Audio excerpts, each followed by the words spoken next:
তো বন্ধুরা দেখো রথের দিন একবার যে ভিড়টা দেখো, বুঝতে পারছো পুরো রোডটা একবার দেখো।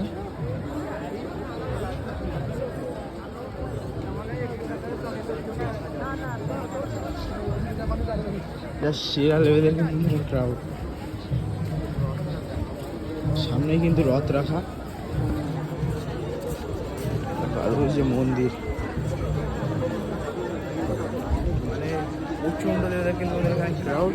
যেটুকু হয়েছিলাম তার থেকেও বেশি, মানে এইসব জায়গায় ব্যারিকেড করে দিয়েছে বলে কিন্তু লোকজন দাঁড়াতে পারছে না, মানে কি হতো জানি না। আর ওই যে দেখতে পাচ্ছ ফাইনালি কিন্তু তোমাদেরকে দর্শন করাচ্ছি।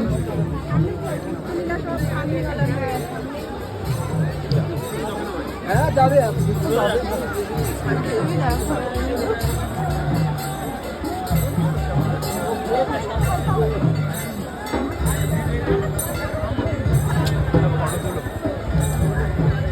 সবাই মিলে বলো জয় জগন্নাথ, জয় জগন্নাথ, জয় জগন্নাথ, জয় জগন্নাথ।